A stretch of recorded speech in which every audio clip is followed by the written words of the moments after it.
The Government Accountability Office's new high-risk list adds 2 items and removes 1. Comptroller General Gene Dodaro told Government Matters yesterday that just because an item is off the list doesn't mean it's out of mind for the GAO. Greg Giddens is partner at Potomac Ridge Consulting and former Chief Acquisition Officer at the Department of Veterans Affairs. Thanks for joining me, Greg. What were your biggest takeaways from this version of the high-risk list? I had several takeaways. I think the first is the enormity and complexity of the issues that our federal government is trying to tackle. I thought about President Theodore Roosevelt's "man in the arena" quote, and I think we're just so blessed to have men and women that are working in the arena and working so hard to bring change, and it is hard. I think another takeaway was perseverance counts. You did mention one of the items was taken off the list, and some people thought the list may be like a Hotel California list, right? You can check out, but you can't leave. They were on the list since, I think, 1997, right? It's been over 20 years on the list.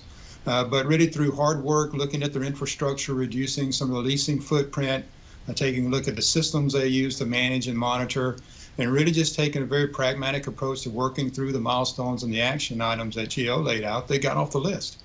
And you're talking about the DoD infrastructure piece, of course. What do you think are the takeaways maybe for other items that are on the list in terms of, that light at the end of the tunnel you're talking about, it, just sticking to it? Yeah, I think it's sticking to it, and it's looking at the framework. I mean, one of the things, the high-risk list and the way that GAO does their assessment, it really provides the blocking and tackling that's needed for good program management. It talks about 5 different areas that you need to focus on: leadership, capacity, which is all about resources, having a plan of action, monitoring that plan of action, and then looking for the results you're getting with a little feedback loop to make sure you adjust as you go.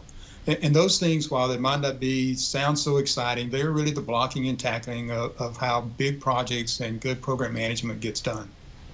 Sure. And you, of course, have heard Gene Dodaro saying that these items are not forgotten once they get off the list. How will or should GAO keep track of these areas that, have been removed? Well, they should keep track of them. You don't want to lose the progress that's been made. And I think you did a great job. He talked about how they're going to do a lighter touch, and there's some interweaving between this item and a couple more that are still on the list. And DoD will still have a responsibility to monitor this. You want to keep tracking these kind of items until they get to a point of irreversible momentum. And once they get that irreversible momentum, you can really pull back, and it will become then the new habit of the organization and how it moves forward. You kind of hinted that some of these areas may be connected. What trends have you seen in the high-risk list? Are there specific areas you think that are just hard or problematic for the federal government, writ large? There are some areas I think that are really hard, and it's borne out in looking at the list. One of the trend lines is there is no trend line. About 2/3 of the items didn't make any progress for the last 2 years. And the handful that made positive progress was scattered across the items. The troubling trend was that about 60% of those that lost progress lost that in the leadership. And that's the area that's most critical of the 5 elements that GAO addresses. And that, I think, is concerning, losing that leadership focus. What do you think can be done there? Are there suggestions or recommendations you have in terms of getting that leadership where it needs to be to address these items? I think while OMB has a lot of role in leadership, and particularly it was recognized in the IT operations and maintenance about supporting from a leadership role, I think it's necessary but not sufficient to have leadership out of OMB. We have to find a way to push leadership down to the agency level and have that accountability with their chief accountability officer, and have some way perhaps even to tie that back to the budget, with OMB then having the budget as an ultimate way to engender focus and support at the leadership level within the agency. And can you give us some insight into, how do agencies feel about these items when they have, an area that's on the high-risk list? How big a priority is it, or does it vary by agency? I think it varies by agency. Some will look at it as kind of a mark of failure. But really, if you look at the items that are on the list, these are really big items. This is not like buying paper at Staples. We're really trying to do, as a government, some really hard, big things. And I think most organizations, as they work with GAO, they recognize the value GAO can bring in this process.